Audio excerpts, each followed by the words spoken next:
I see by the laughter there are people who are listening to the invitation. Honorable members, before proceeding to the next speaker on the list, we shall allow members a comfort break of 10 minutes. The bells will be rung for members to return to the chamber. The proceedings are now suspended.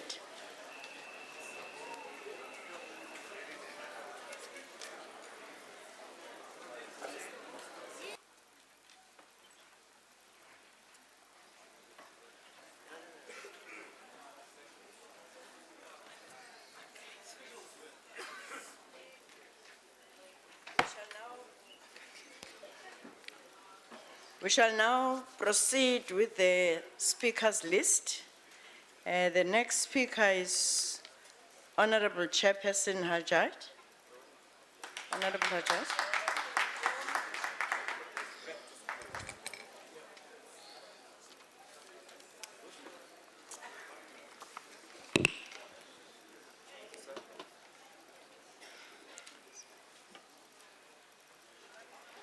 Honorable Speaker, Deputy Speaker, Deputy President, members of the Executive, comrades and colleagues.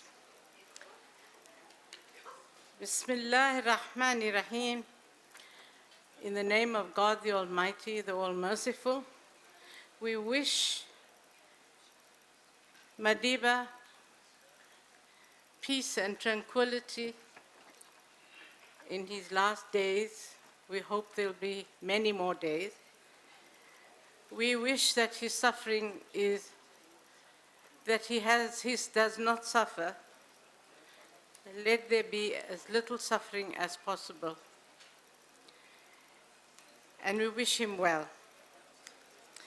The budget for public and international relations is 125 million rand out of a total budget of plus minus 2 billion rand. Parliament's role and ultimate objective is to represent the people of South Africa and to ensure government by the people under our Constitution.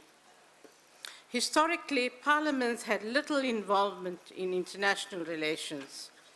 The role of parliaments in the international relations arena has more typically been confined to ratifying national agreements adopted by the executive. The Constitution of South Africa stipulates that the holding of negotiations and the signing of international agreements are within the mandate of the executive branch. However, the approval of Parliament is required for these agreements to be binding, and approval is granted by the two houses of Parliament. The budget makes provision for the sub-program for international relations. International relations provides protocol services, administration for bilateral and multilateral meetings, and services for official visits, including adequate content, as well as procedural and logistical support for incoming and outgoing delegations. The sub-program has a staff complement of 19 in 2012-2013. Further recruitments are at this point ongoing in order to capacitate further the International Relations and Protocol Division. While the role of Parliament in terms of ratification of international agreements remain important given the changes that have taken place in the international system, it must be noted that international issues have domestic implications which directly affect the constituency members of parliamentarians. Therefore, Parliament must engage more meaningfully and constructively in international relations. South Africa's foreign policy emphasizes a developmental agenda aimed at improving the conditions of Africa's citizens as it actualizes South Africa's national interests. Through oversight and the ratification of treaties, parliaments provide a crucial link between international relations and achieving domestic imperatives. Parliamentarians scrutinize legislation and monitor the activities of international relations departments who have the executive mandate of executing a country's foreign relations. Additionally, through the oversight function and approval of departmental budgets, parliamentarians are able to ensure that resources are not allocated inappropriately. Parliamentarians are also able to highlight foreign policy issues that are important to their constituency members so that they do receive due consideration. Parliament, as guided by South Africa's foreign policy, actively participates in various regional, continental, and international fora to promote the African agenda and the role of South Africa plays in this regard. These include the Africa, Caribbean, Pacific, and the European Union Forum, the Interparliamentary Union, the Commonwealth Association, the Pan-African Parliament, and the Southern African Development Community Parliamentary Forum, SADC PF, which is our regional and very important forum that we attend. Parliament's affiliation to and participation in these organizations results in commitments that need domestication, prioritizing, and a set of dedicated human and other resources. The South African Parliament has adopted an international relations policy and established the Parliamentary Group on International Relations to guide its interaction with the rest of the world, how it receives international visitors to Parliament. Various focus groups have been compiled with their counterparts in other countries. This assists in the dialogue on good governance, conflict resolution, etc. However, I have to say that the lack of attendance to PGIR meetings seriously hampers the progress of our international relations and cooperation in terms of our African agenda. Now, the PGIR meeting has the same function and seriousness as any other committee meeting in this Parliament. And I think we should all accept it as such. And when you are a member of the PGIR meeting, I implore you from this podium, please attend those meetings or ask your party to send a substitute. It is very important. We don't have quorums at times. We can't, in fact, honor our MOUs to our neighboring countries, and the list goes on. This is just not on. We are at this time in the midst of building capacity to enable Parliament to engage with international relations issues optimally. This would include a content-based executive development program to develop capacity in international relations, the establishment of specialist areas of work within the International Relations Division, and capacity for monitoring the implementation of international agreements by the executive, as well as resolutions passed at multilateral conferences. Parliament is able, through its oversight function, to intervene when it identifies issues that the executive may be neglecting. This highlights the important role that Parliament can play both in the formulation of foreign policy as well as its execution. South Africa has engaged directly with parliaments from across the globe. These engagements have not been limited exclusively to multilateral parliamentary forums. To enhance bilateral engagements with other parliaments, the Parliament of South Africa is in the process of formalizing the establishment of parliamentary friendship groups. A friendship group can be defined as a group of parliamentarians whose purpose is to establish exchanges with their counterparts in other countries. It means that there can be dialogue, especially in areas where there is potential conflict. I think the friendship groups can play a very important role there. The term parliamentary diplomacy has developed rapidly over recent decades. It finds its relevance in the full range of international activities undertaken by countries and parliamentarians in order to increase and assist each other in improving the control of government and the representation of people through the increased means of democratic legitimacy of intergovernmental institutions.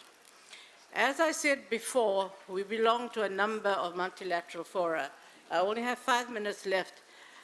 I'm going to just very quickly tell you that we belong to the CPA, that is the Commonwealth Parliamentary Association. And as you know, we have, during apartheid years, we had withdrawn. We are back now, and in fact, this year, in August, July, August, we will be hosting the Commonwealth Parliamentary Association Summit in South Africa. And Mr. Mashlangu will be the 59th president of the CPA conference. We also have very strong links with the Interparliamentary Union, and quite a lot of speakers have alluded to it, so I'm not going to say much more about it. But it is very important because 162 countries meet at one time and talk about issues, take resolutions, and also the IPU has very strong links with the United Nations. So things can get done, which need to get done, because of this closeness between the UN and the IPU. Of course, it has very important programs in terms of security, stability, peace, governance, democratic principles, human rights, and so on. Then we come to an organization which in my mind is very important for us. That is the cooperation between the African, Caribbean, and Pacific countries and the European Economic Community. Now, some of African countries have been part of this body for a number of years. And at this point in time, they are in the so-called Cotonou Partnership Agreement, which will have only a few years, I think 2 years to go. What happens then after that? Now, I think I may be wrong, and I stand to be corrected. I think we in South Africa, this is the only body I see that has all of Africa and the Caribbean bodies dialoguing and working together with the European Union. And I think it's very important that we play a greater role there, because many of those countries get quite a lot of funding, FDI, from the European Union.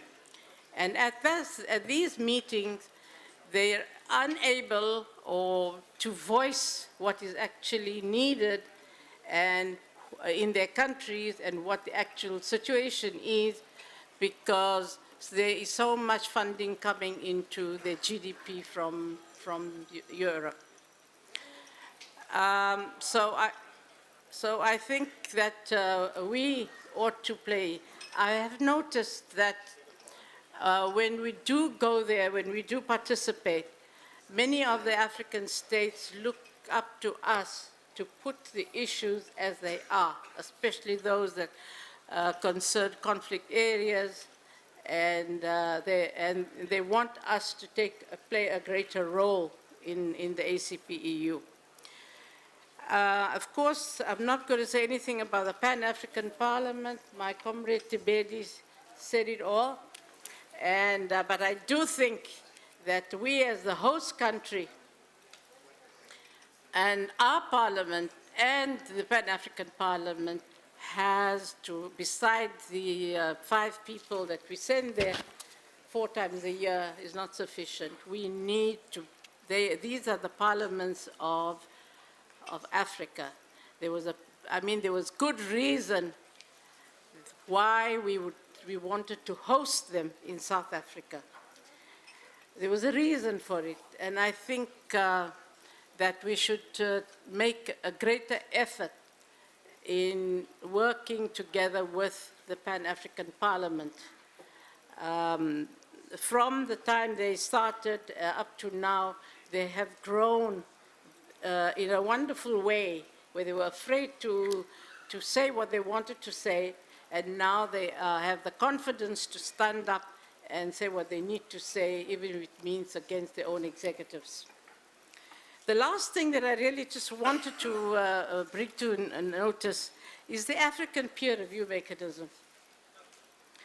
Now, I think it is very important, the self-assessment process of the African peer review mechanism. It's a useful tool to assist the nation to conduct an honest analytical reflection of our progress as a developing democracy. And I think we should, in the Pan-African Parliament as well, try and promote this concept of the APRM,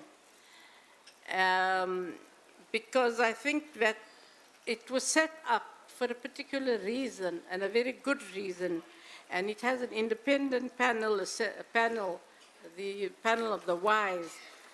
And I think it would be excellent if we are part of that panel at this point.